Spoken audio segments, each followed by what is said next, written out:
win streak, 4 of the wins by knockout, 4 straight in fact. Aldo took him down right in front.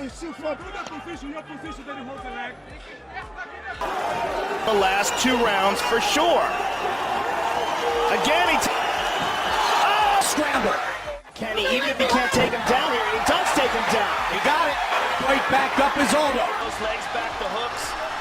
I mean, he's just squeezing it in place. That is a powerful back mount. Number 10. Conor McGregor. The relationship between Conor McGregor and Jose Aldo has been a topic of interest for many fans. The two fighters met in a title unification bout in 2015, which lasted only 13 seconds, with McGregor dethroning Aldo in devastating fashion. Aldo insisted on an immediate rematch, but the promotion never booked it. Despite the intense rivalry between the two fighters, Aldo has revealed that he has a friendly relationship with McGregor. He even said that he roots for McGregor today and hopes he recovers from his injury and becomes champion again. Hey Aldo!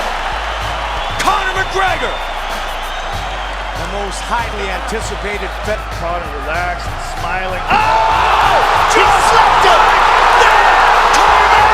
I wish I was in the moment a bit more, so this time I was a hell of a lot more in the moment and just enjoying the whole process.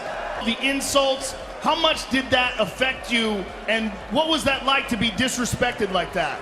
Aldo also stated that he doesn't see himself fighting Conor again. It seems like the two fighters have buried the hatchet after all. However, their history together has not always been so friendly. The two fighters had a highly anticipated fight in 2015, which was promoted with a 12-city global tour. However, Aldo was forced to back out of the fight due to a fractured rib. When they finally met in the ring, both fighters refused to touch gloves and went straight into action. Aldo attacked but ran right into a McGregor left hand that floored him immediately. McGregor pounced and started pounding on Aldo with more lefts, and the referee had no choice but to step in and stop it after just 13 seconds. This was the fastest finish in UFC championship fight history. After this fight, Aldo was clearly dazed and hasn't been the same fighter since. Number 9. Chad Mendes. Jose Aldo and Chad Mendes have had a storied rivalry. They fought twice with some back and forths in the lead up to their bout.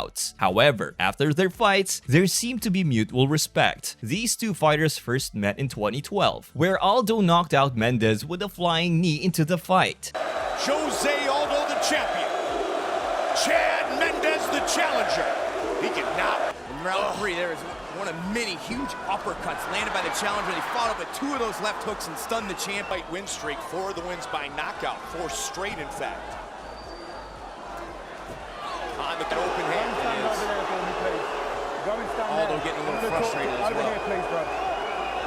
Their second bout was 2 years later in October 2014, and the two men went to war for the full 5 rounds. While Aldo won the 49-46 by 3 scores from the judges, it was a thrilling affair that saw Mendes drop Aldo in the first round and hurt him badly in the third. The bout ended up being named Fight of the Year by many major sport outlets. Aldo has even called his second bout with Mendes the toughest fight of his career. Despite their intense rivalry, both fighters have shown mutual respect for each other's abilities. It seemed like their rivalry has been settled in the octagon. Number 8. Ricardo Lamas. Jose Aldo and Ricardo Lamas have had a competitive relationship. The two fighters met in 2014 at UFC 169, where Aldo successfully defended his title against Lamas by a unanimous decision. Aldo showed a pinpoint accuracy as he touched up Lamas at will and strung together vicious combinations that ended with a signature brutal leg kick.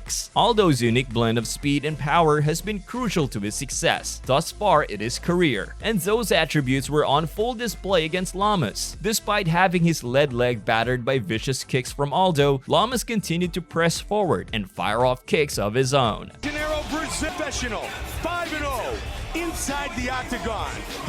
And tonight, Now the weigh-in made 145 easy is unequal. His skill. Aldo took him down right in front.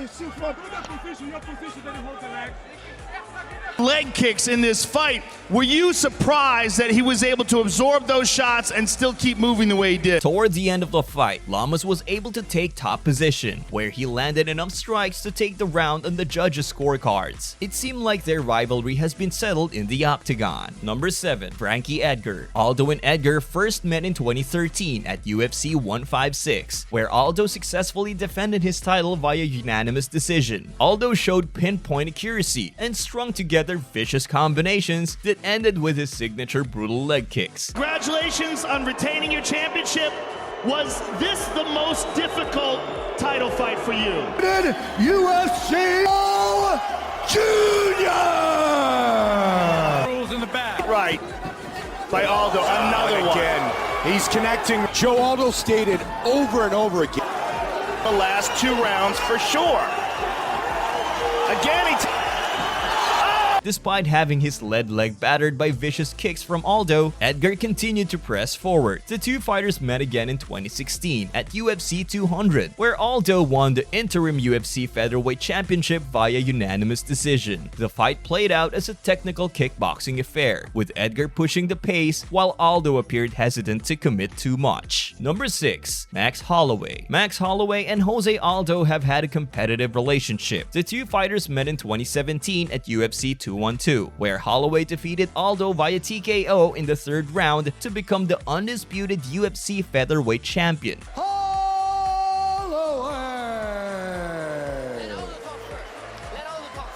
In the black and gold, befitting a champion, Jose Aldo in yellow.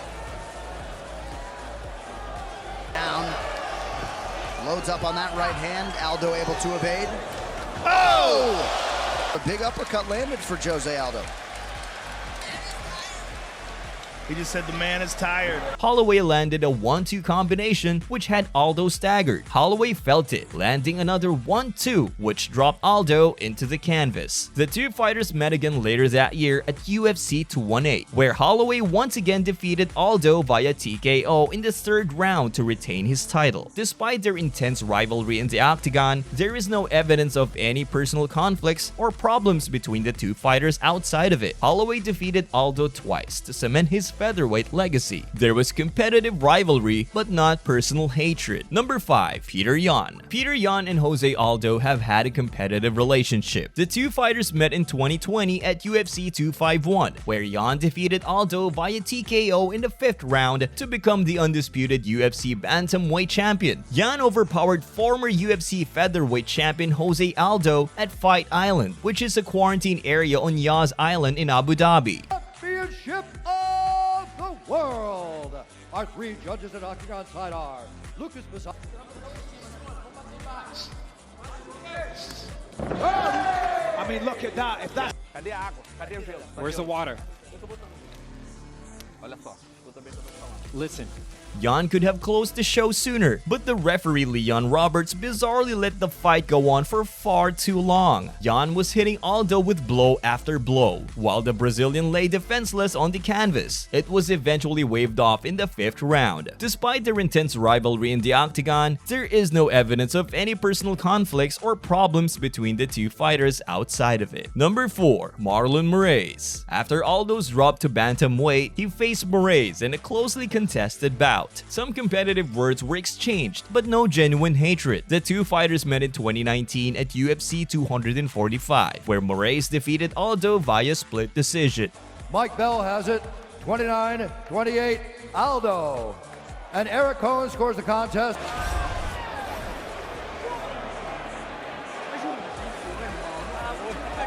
The judges thought, he agreed. But first of all, guys, I want to thank everyone here. The fight was a close one, with many observers believing that Aldo deserved the win. Despite the controversy surrounding the decision, Moraes believed that he clearly did enough to destroy the victory. He stated that Aldo was the pressure fighter, so the crowd thought that he won. But if you talk to anyone who understands the sport and really watch that fight, you'll see that Moraes connected better and scored more. Number 3. Kenny Florian. Kenny Florian and Jose Aldo have had a competitive relationship. The two fighters met in 2011 at UFC 136, where Aldo successfully defended his title against Florian via unanimous decision. Florian put up a hell of a fight against the featherweight champion Jose Aldo, but once again was unable to do enough to earn his spot in UFC history. For him, that was the hardest I've ever prepared for any fight.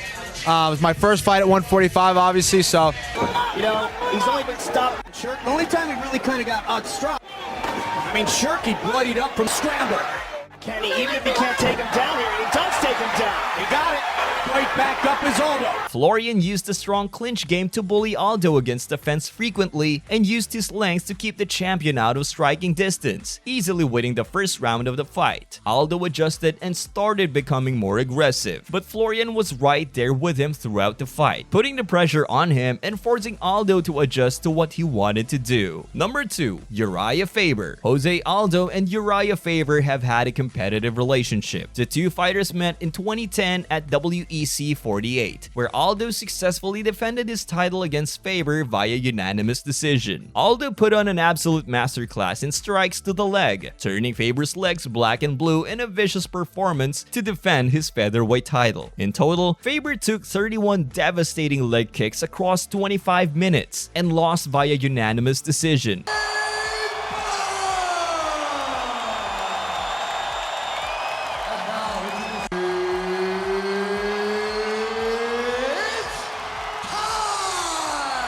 Legs back to hooks.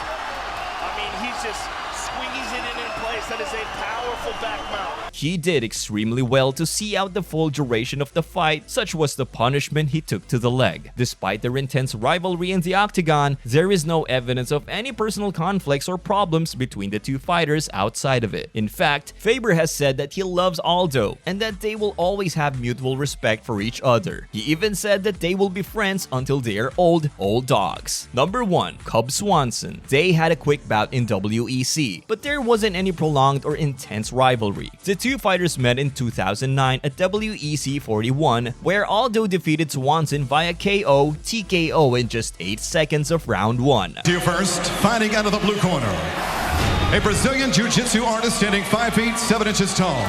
Champ, and right off the bat, it is over. It is absolutely over. How off the bat? That's accuracy right there. And there you see the wreckage. Aldo met Swanson in the center of the cage with a picture-perfect double flying knee. That's all for this video, folks. I'll see you next time.